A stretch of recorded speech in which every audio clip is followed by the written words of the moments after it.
Greetings and welcome to AWHONN Insights, the home for candid nursing conversations.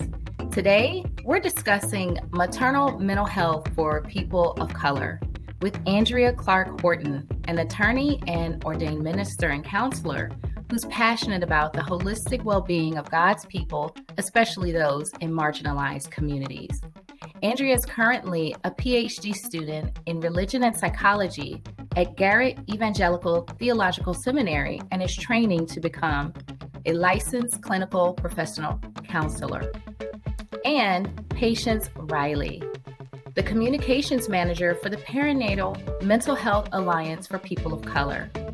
She's a licensed professional counselor, certified in perinatal mental health, retained certified parental leave coach, certified in perinatal yoga, and a 200-hour yoga teacher trainee working with clients in Georgia and Nebraska. I'm your host, Bria Anopise, and I'm joined by one of our 2024 AWHONN Emerging Leaders, who's also a co-host of this podcast, Kimber Stoveson, who I was delighted to meet in person earlier this month at the AWHONN convention in Phoenix. She's a labor and delivery nurse, student midwife, and wife and mother of 3. So Kimber, I now turn the podcast over to you.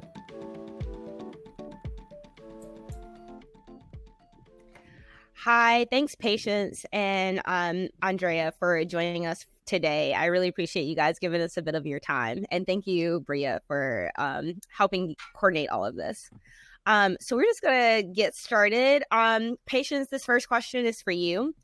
Can you share with our listeners how you came to be a licensed professional counselor who specializes in perinatal mood disorders? Mm-hmm. Yeah, I essentially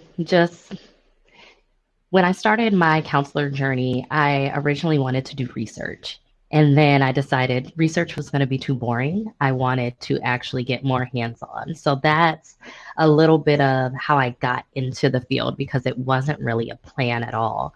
And then something similar happened when I ended up getting into perinatal mental health. That wasn't necessarily something that was on my radar, but I started having clients that were coming in dealing with depression during pregnancy and then during their postpartum periods, infertility, female as well as male, loss, termination for medical reasons. And so it almost found me essentially. And I decided, hey, I need to get some more training. I need to get some more experience in perinatal mental health so that I can better serve my clients. And all while this was happening, I ended up getting pregnant. So it's all just like happened at the same time. And so I was going through my own pregnancy journey. And then when I was postpartum, actually with both of my boys, I ended up having some mental health challenges. And so I kind of went from being the expert that was helping folks to really seeing from my clients' own experience what they were going through firsthand with myself. And that's when I really wanted to take the full dive of like, this is the specialty that I really want to dive into. Beforehand, I really didn't have a passion about a particular specialty, but when I started working with those clients and then had my own challenges, I was like, this is where I'm supposed to be. And how did perinatal yoga kind of tie into that? What was that during the same time period, or was there a specific motivation that got you into perinatal yoga as well?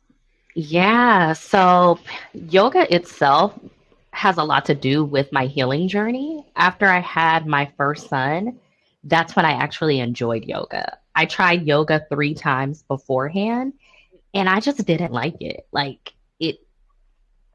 I just did not like it. I don't know exactly why, but after I had my first son, I remember going to a yoga class and something was just different. And I consistently was going, like I was going to yoga like 3-4 times a week. And it really, really helped me just connect my mind, my changing body, everything that was happening within my spirit as well. And so it really was a healing space for me. And I ended up saying like, hey, I think I want to learn more about this and how I can assist my clients as well. Have another tool that could really, really um, help them during this time. Maybe they tried it before like me and it really didn't work out. And so I decided, hey, I'm going to go on ahead and get this certification in perinatal yoga so that I can work it, and then dove in a little bit deeper, and I'm doing my 200 hour, and I'm so excited and so happy that I made the choice to do it. I'm glad you found something to kind of join those two, like the mental health aspects and the physical aspects. It's interesting how that congruence can kind of bring peace and healing in so many different ways. So I'm glad that you found that and you're able to use that as a resource for those that you help. Yeah. For people of color, what maternal mental health issues do you believe need to be better addressed that you've come across? I think addressing things, well, one, actually, let me take a step back. Just addressing that we can deal with mental health challenges and complications is probably one of the first things before I get ahead of myself, that our communities are affected. Oftentimes things get swept underneath the rug. We get told that we need to pray about it. We get told that you don't talk about this outside of the home. We just keep this within here.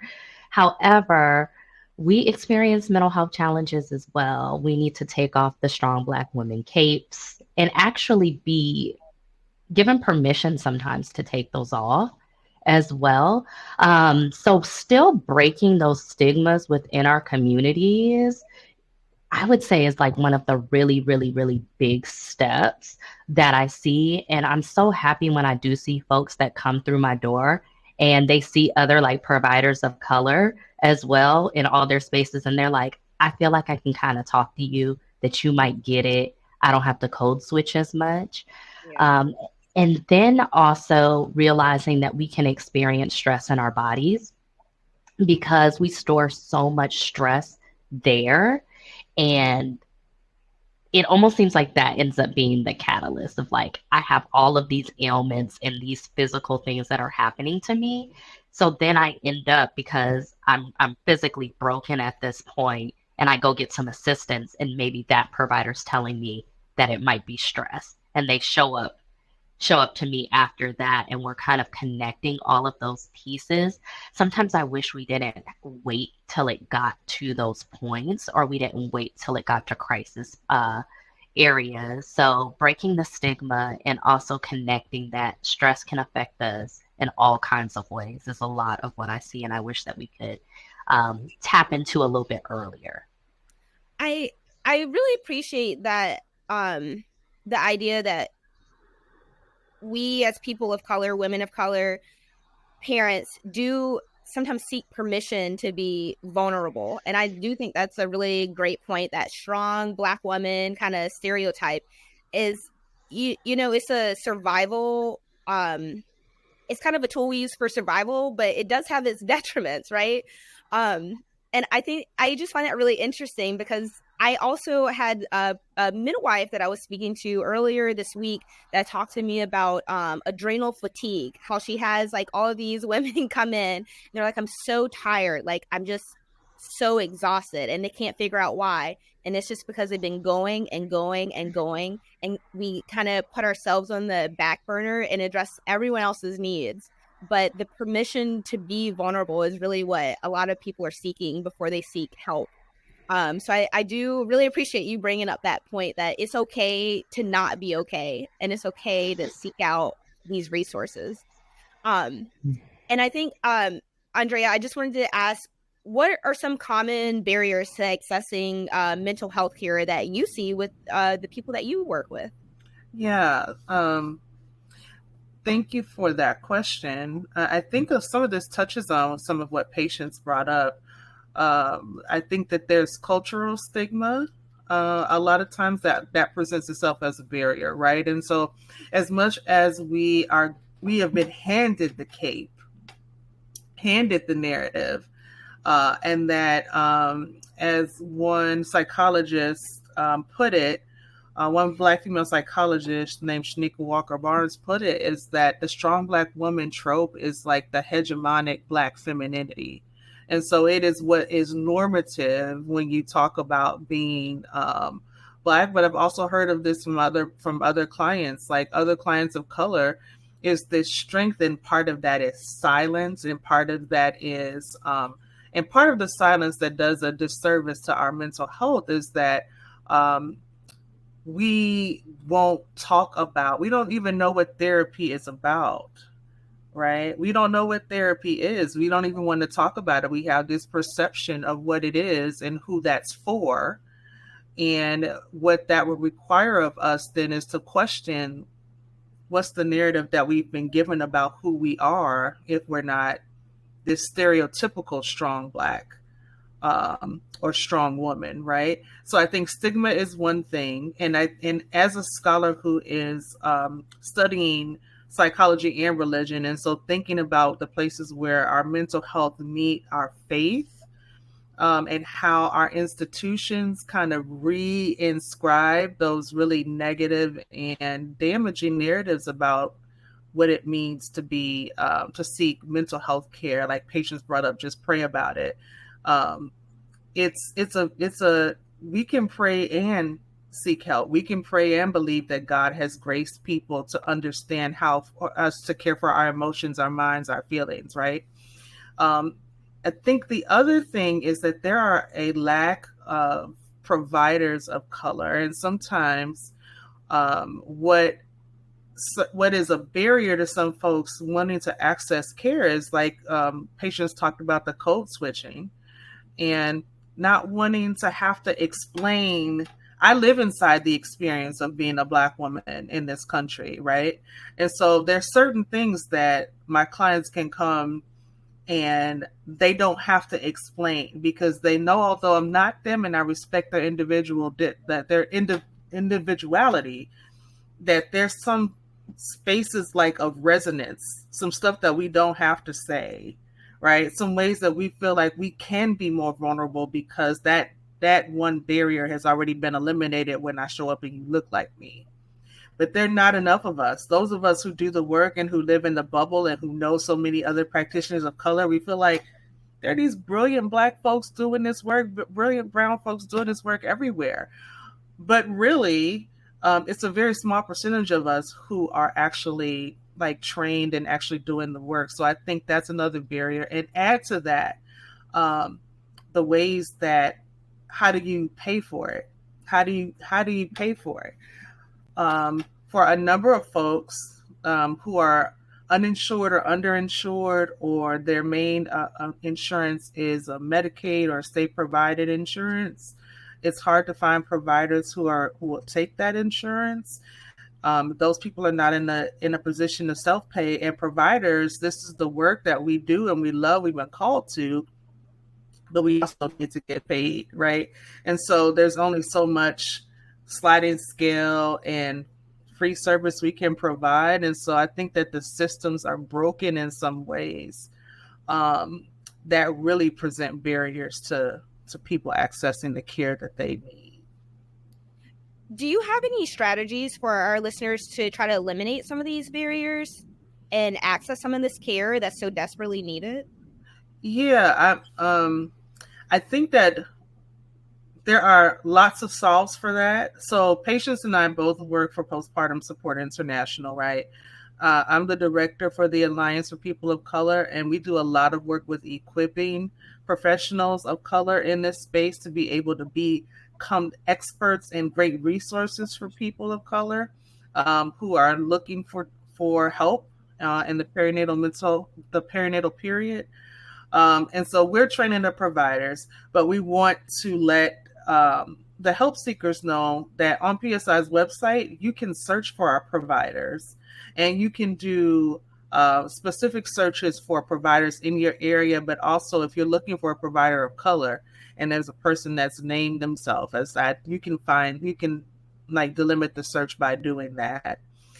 For those for whom finding one-on-one therapy is just not feasible for whatever reason, the other resource that PSI has is we have a number of support groups.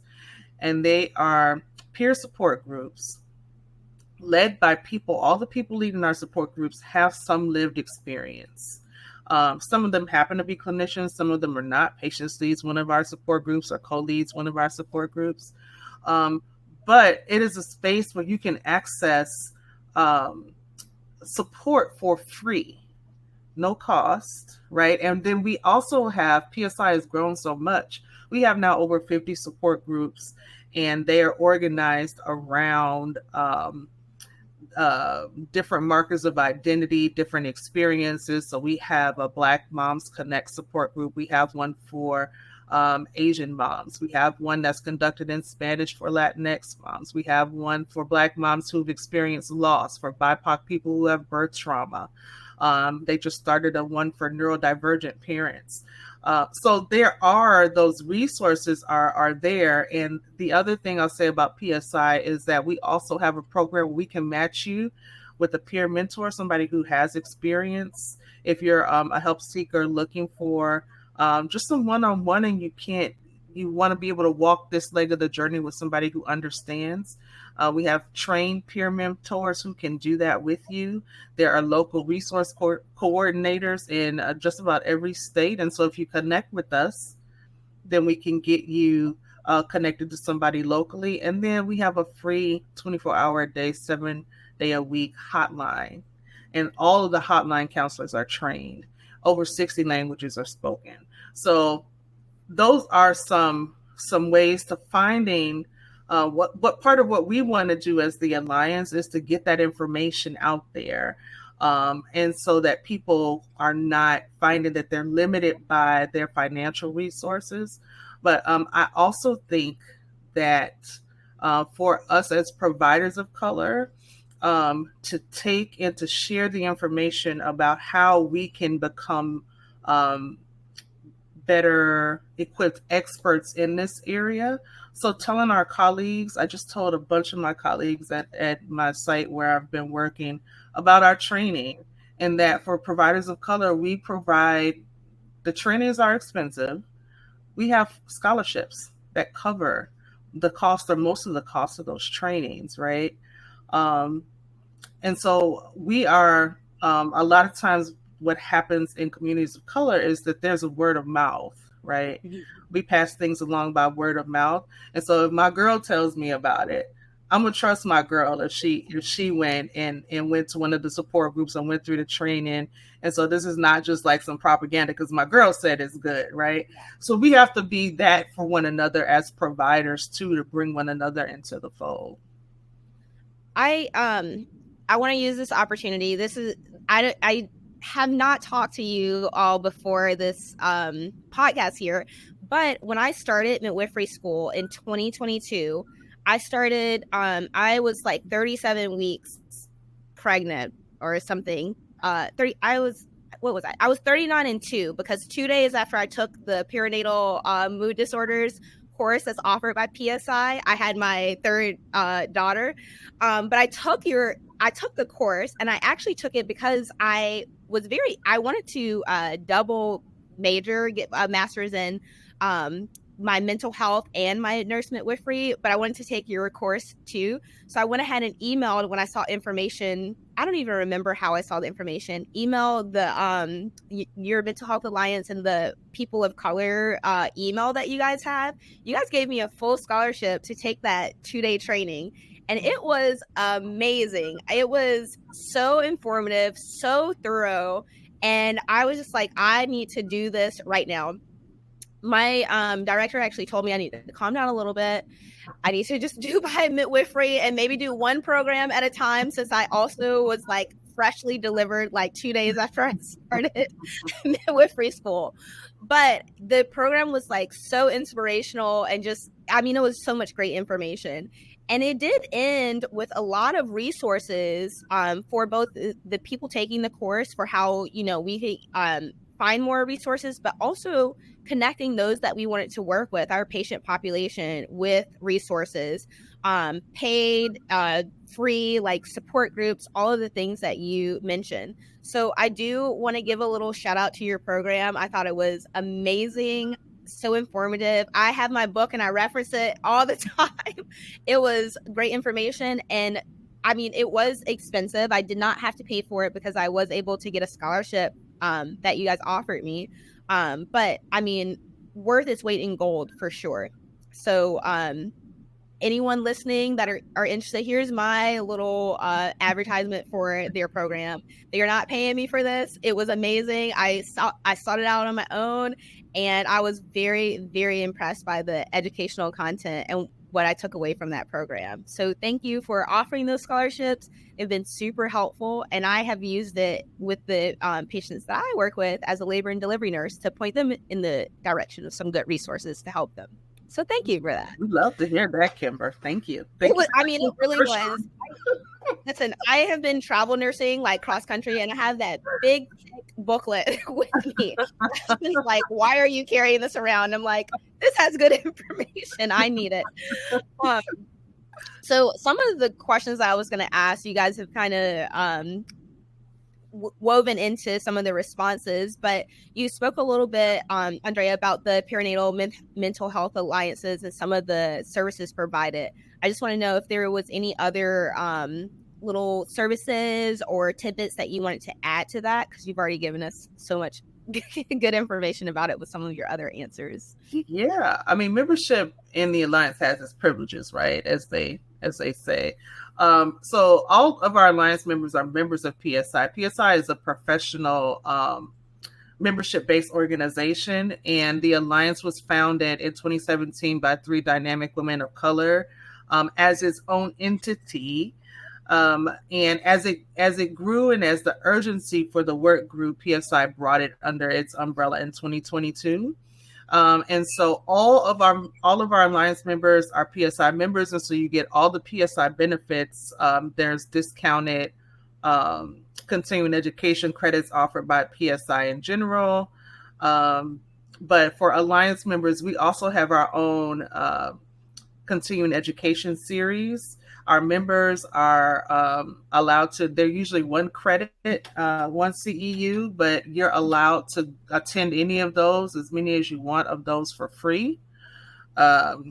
Again, it's a benefit to be a member of the Alliance if you're interested in our trainings, because our members get first dibs at those scholarships as well. We have, for those interested in pursuing certification, because PSI offers a certification in perinatal mental health, we have a mentoring program for people of color that is designed to help people prepare for that exam and to walk through the process and just to kind of bond with other members of the Alliance, people of color. We know in a lot of spaces where we work, we might be one of the only, if not the only face that's doing this work, the only person of color that's doing this work in that space. And so we want to have an opportunity for our members to connect with one another. So we do that through that mentoring program, but also through quarterly meetups that we do virtually across the country. I mean, with our members from across the country, around the world. I think people have dialed in from as far as Nigeria, India. We have members there. And we are, as of July 15th, we will be launching the first ever Alliance Fellowship. So it's a fellowship program, 9 months, and it's going to provide even more intense and just kind of more nuanced opportunity for people to learn, for providers to learn about different areas of perinatal mental health and mental health care and research. So our fellows are going to be preparing to be published by the end of their fellowship. And so if it's going to be open, but we will be asking folks, if they are not already Alliance members, that they will become Alliance and PSI members before the start of that fellowship. And the preference, again, is going to be given to folks who are already Alliance members. And so, and we keep finding other ways to be a blessing to our members as well. And patients, did I forget anything?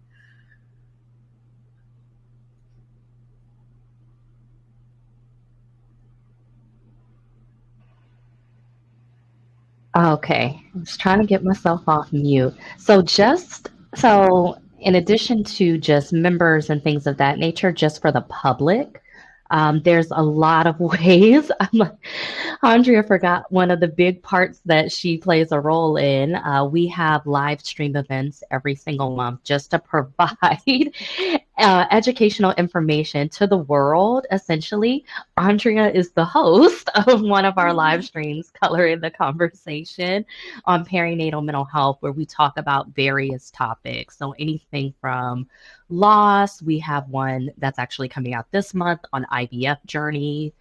We have experts as well as lived experience. We've talked to Black women about their psychosis journey as well, breastfeeding and mental health, but anything as well as it serves BIPOC populations in perinatal mental health.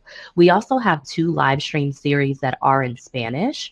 Socho Carlos Mendez, who is our Alliance Spanish and Culturals Manager, hosts Tejendo Encuentros. That is once a month, same type of style. It's pretty much similar to like our Coloring the Conversation, but in Spanish.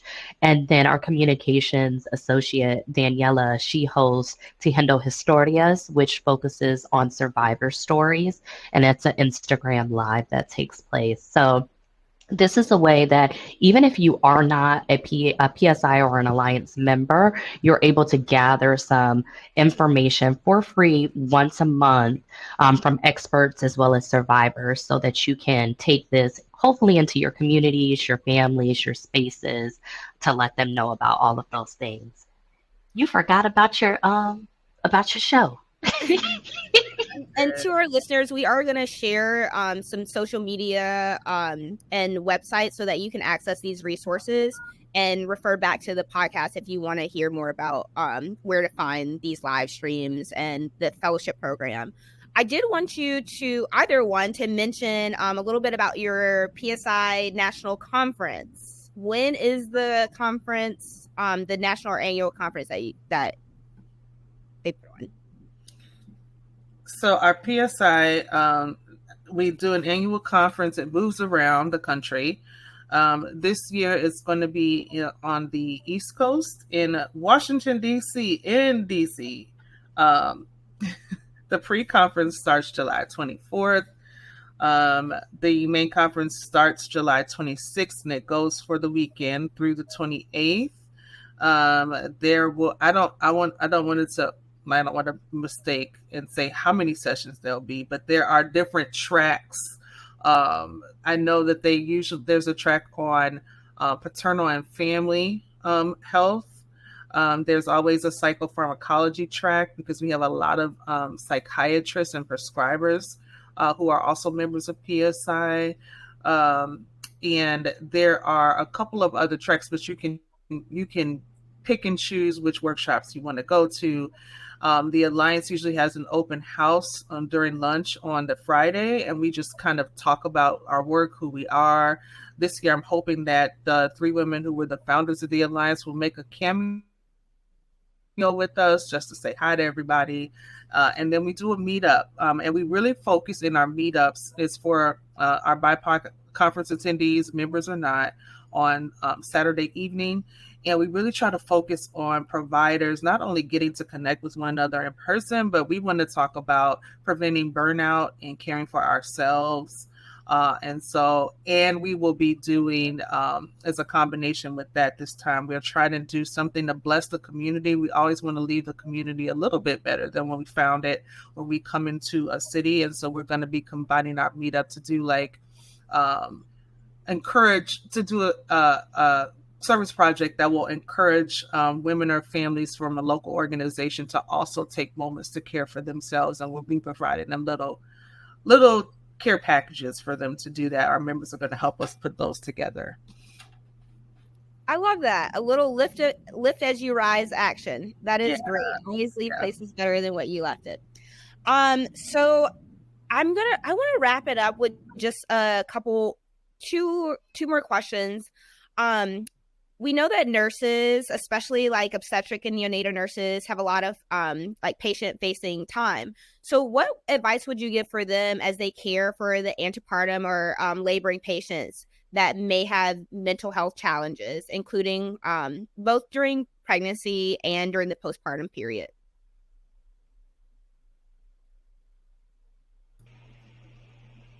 Go ahead, Patience. I've been talking a lot.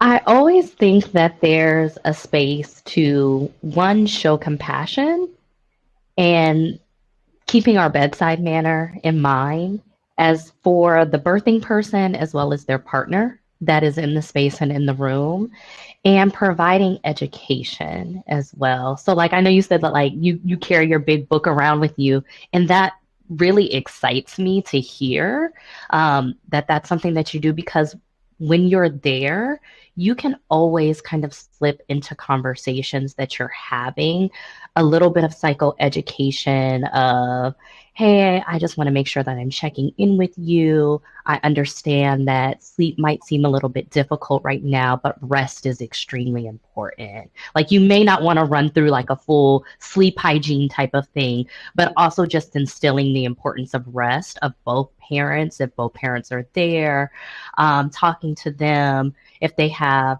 for instance, I had a baby in the NICU, and our NICU nurses, they were phenomenal. They were just phenomenal. We had no idea what to expect, what was going to happen, but like the compassion that they showed us, the explanation, the education that they provided to us while we were there, in regards to caring for our baby, caring for ourselves.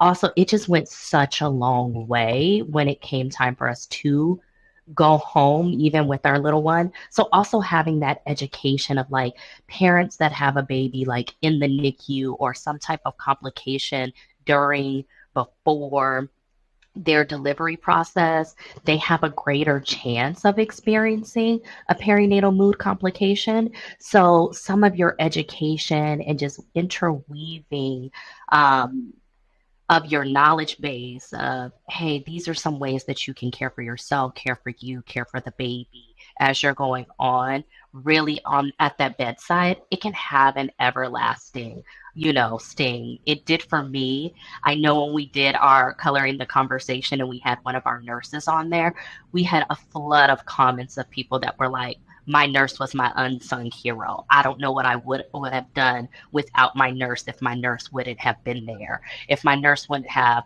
just been that person that was beside me. So I think our nurses oftentimes get a little overlooked, but their power is so strong. So knowing that you as a nurse, you really have that power to really have an everlasting change.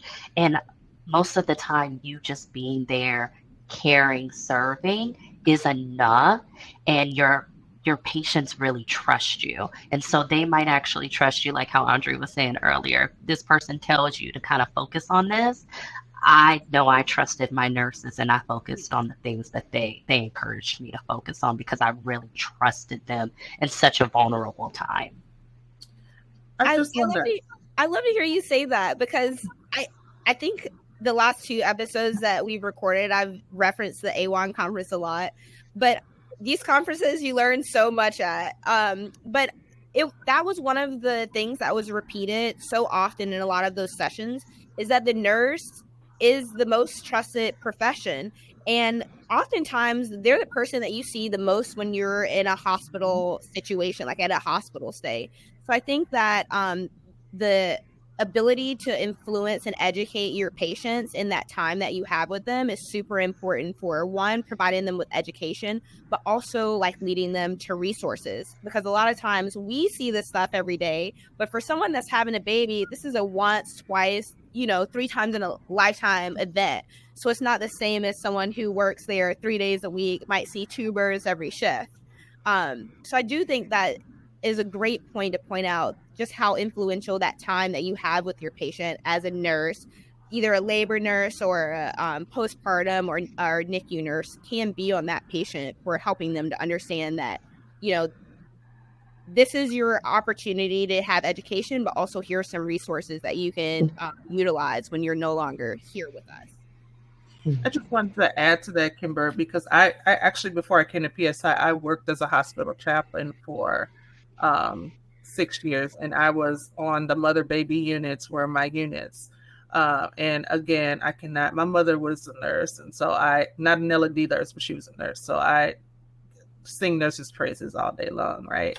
But they were our biggest allies too in being able to identify who might need additional support, because we know as much as you are the folks that they see the most of, and that they are probably, you're getting them comfortable. You're walking with them through this like momentous moment, like, but you have more than one patient at a time, right? And so my other encouragement for my nurses in terms of is caring for your own mental health and utilizing your team, right? Who else is on the team that can help to, when the patient wants to talk through what they're feeling, who can accompany? A lot of my work was with patients experiencing losses, right? And so my nurses were always there if the baby was to be blessed, dedicated, or there was a photo shoot, if a bereavement photo shoot, the nurses went, the patients would want the nurses in the room, like to be part of that moment with them as well. But also make sure that you're utilizing your team members and the folks you can go to and caring for your own mental health as you're doing the work. So we're going to end with just a little bit of advice for pregnant or postpartum moms. What's a piece of advice that you think that every pregnant or postpartum mom should kind of keep in their front pocket? Either person, Patience or Andrea. You are an amazing person. You're doing an amazing job.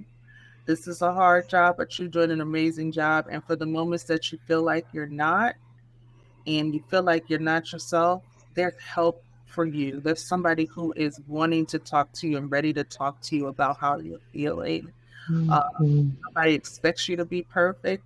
Don't expect that of yourself. And that little person that you've given life to is going to be all the happier when you're a happy mom. I echo that. That's so beautiful. In addition, gosh, I feel like there are a lot of things, but resting, and not just physical rest for your body, even though that is so, so, so important. Going back to a little bit of the beginning, but like that mental rest too. Being able to just find moments where your body can sit, it can relax, even if this is while you're feeding baby, nursing baby, someone else is coming in, and trying to ease our minds as much as possible. Just because even though we sit down, we kick our feet up, sometimes the mind can still be going. And so that can still make us feel really fatigued, still really, really tired. So different practices, whether or not it's grounding, focusing on your 5 senses that are there and available to you, listening to some music that is really, really helpful for some of my clients to kind of just have some time to shut their mind off by having that music playing, singing those songs, those things of that nature, to really rest the body, but also rest the mind, so that you're gearing up and accepting the good enough help. Accepting help is so, so hard, especially when those capes have been placed on us, even though we want to take them off. Try to loosen it just a little bit, and understanding that the way I think we lost her. It's okay if it's going to provide us with some kind of comfort and rest. So Patience and Andrea, thanks so much. And just to echo that little tidbit about rest, Patience, I follow an author on Instagram. It's called Black Liturgies. The author is Cole Arthur Riley, and she frequently talks about how rest is sacred. And she does it in different ways in different posts, but that always resonates with me because we're always trying to go, especially when you have little kids and, a career.